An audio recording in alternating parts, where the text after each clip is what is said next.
Hello, and welcome to a note from the probability field.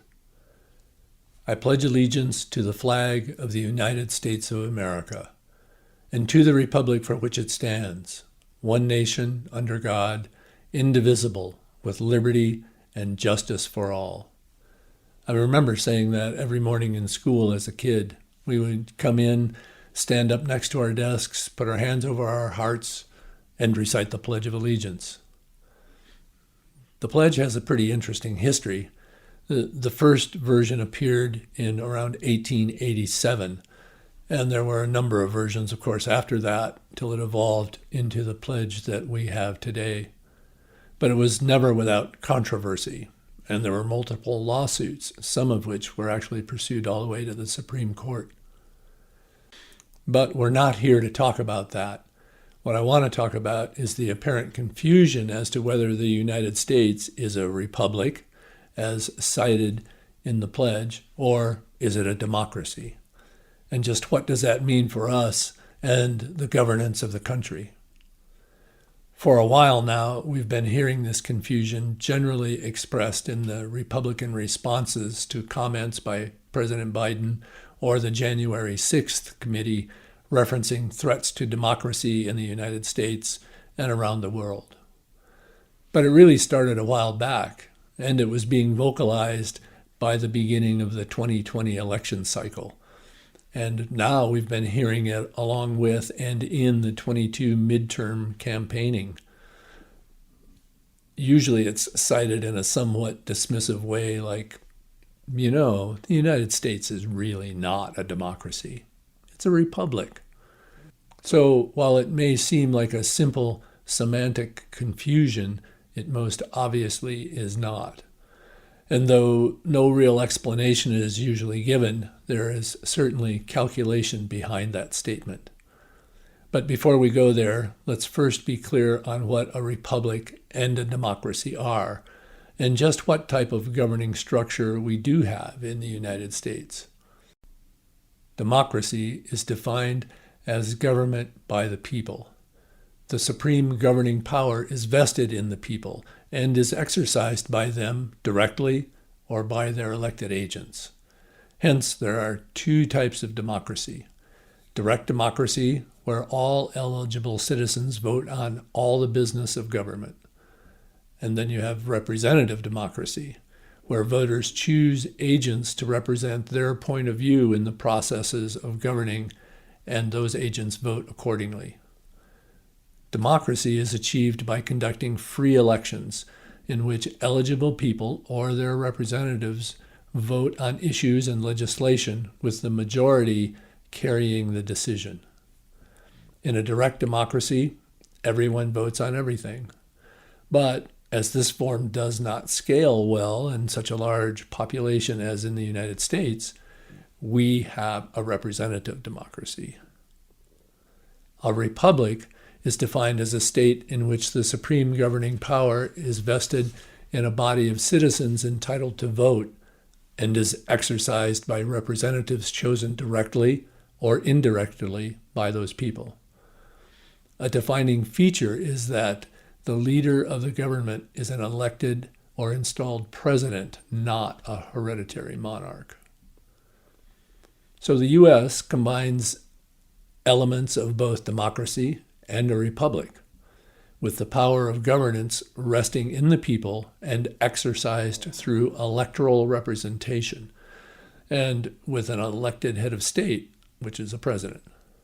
We are not alone in this hybrid democratic republic form of government. The United States and France, for example, are considered both a democracy and a republic. But to be more accurate, the United States is a constitutional federal representative democracy, or you could say it's a federal constitutional presidential republic. Both are correct. So to call someone out for simply saying this is a democracy, that we are a democracy, or a republic for that matter, would be for purely just political reasons, since both of those are correct. But then some would say, well, the founders really wanted to establish a republic and not a democracy. This is not an accurate statement.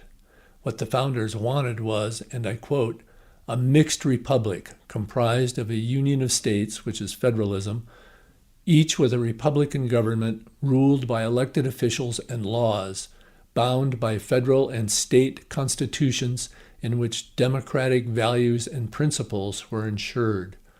Thus, and I quote, the U.S. is by design a constitutional federal republic with democratic values, or in other words, a constitutional federal democratic republic. This mix that incorporates a federation of states, constitutionally guaranteed rights, and the rule of law is what distinguishes our government from those like, say, North Korea, which is rightly called a Democratic Republic of Korea, because people do vote for their representatives and their president. But in those cases, they only have one name of a ruling party-approved person that appears on the ballot, and the presidential leadership is essentially a hereditary dictator. The Constitution is a linchpin, the primary force blending the elements of a republic and a democracy. The people who created it invested their whole hearts and minds in the task, and here's what some of them had to say at the time. From Samuel Langdon, who was a New Hampshire representative to the adopting convention for the Constitution, he said, "Fix your eyes upon men of good understanding and known honesty, men of knowledge, improved by experience, men who hate covetousness, who love truth and righteousness, and sincerely wish good for the public welfare. Let not men openly immoral become your legislators. If the legislative bodies are corrupt, you will soon find bad men for counselors, corrupt judges, unqualified justices, and officers in every department who will dishonor their stations. Never give countenance to turbulent men who wish to distinguish themselves and rise to power by forming combinations and exciting insurrections against government. I call upon you also to support schools in your towns. It is a debt you owe to your children." George Washington had this to say: "The power under the Constitution will always be in the people. It is entrusted for certain defined purposes and for certain limited periods to representatives of their own choosing, and whenever it is executed contrary to the people's interest or not agreeable to their wishes, their servants can and undoubtedly will be recalled."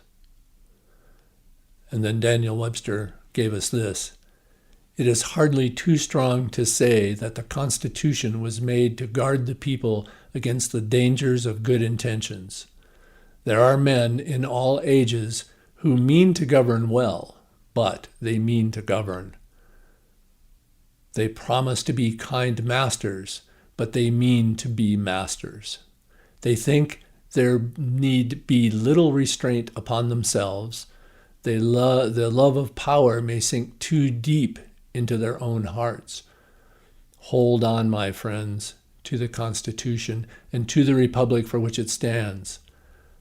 Miracles do not cluster, and what has happened once in 6,000 years may not happen again. Hold on to the Constitution, for if the American Constitution should fail, there will be anarchy throughout the world." I could go on with quotes from Jefferson and from the primary drafter of the Constitution, James Madison. But for now, I will just say these people were able to see beyond themselves in drafting the Constitution. They have given us and everyone on the planet a great gift in this unique living document that is more than just a constitution for us. It is a declaration and a guide that the world can be a better place for all peoples. So, returning to our main point, why are the Republicans trying to persuade us that we are not a democracy? They are also constantly trying to convince us they are protecting our rights and freedoms. I think we need to listen less to what they are saying and look more deeply into what they are doing, which is exactly the opposite. Like saying the US is not a democracy when we clearly are. And that they protect our rights while they take them away. For instance, invalidating sections of the Voting Rights Act and violating a constitutional right to privacy in overturning Roe versus Wade. There is a far-right faction pretty much taking control and moving the Republican Party to a more nationalistic political ideology with racial overtones. Think replacement theory.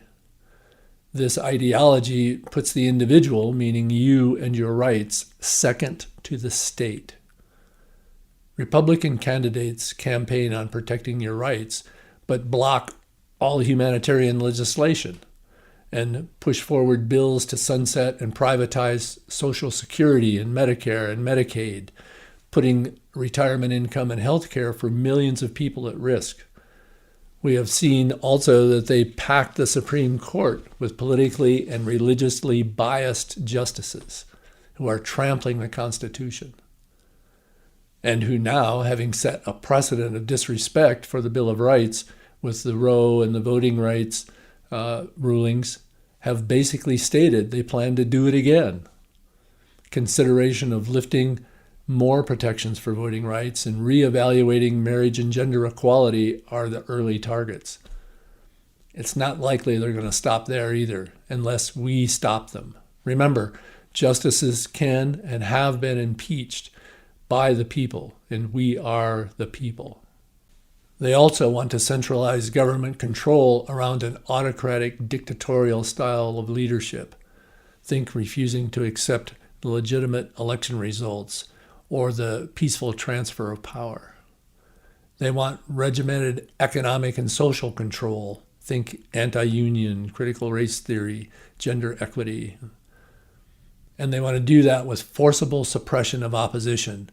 How many times have you heard them say, the media, the press is our enemy? They are trying to pack school and public library boards to advocate for dramatic increases in the number of books that are being banned, which has gone up fourfold in the last year or two. And they're trying to constrict the scope of our children's education. And what about the vigilante justice being federally sanctioned by state legislatures? They are deputizing citizens to spy on and police their neighbors, healthcare personnel, teachers, virtually anyone, and take them to court for perceived wrongdoing. Add all this up, and you do not have a republic or a democracy. You have the very definition of fascism. And I'm not being glib, and I'm not kidding. Fascism is where this is purposefully heading. So why would they want this? Think money, think power, and the control to hold on to it, at least for those at the top of the pyramid.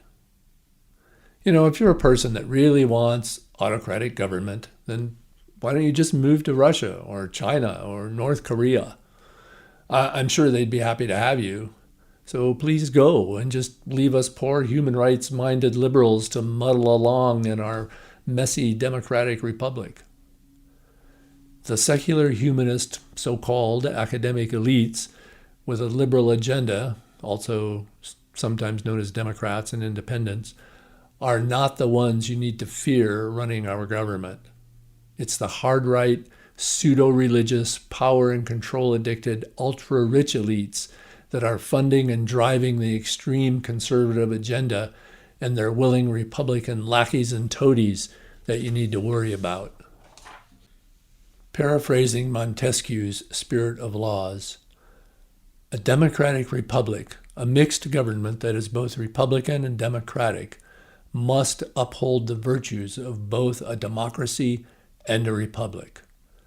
In the United States, virtue would be understood as love of country, equality, moderation, and modesty, as encapsulated by law, tradition, and honor. This is done by 1. Putting the common good before special interest. 2. Creating law based on the common good. 3. Putting the law before all else. And 4. ensuring this with checks and balances between powers using the principles of mixed governments in the Republic. You know, you may be one of these people that is pretty unhappy or disgusted or frustrated or don't see any use in politics, but if you want change, you're going to have to vote for it. Get registered if you're not, and get out there and vote. Get your friends and family to vote. I'll leave you with this from Thomas Jefferson. We do not have government by the majority. We have government by the majority who participate. Thank you for watching. We'll talk again.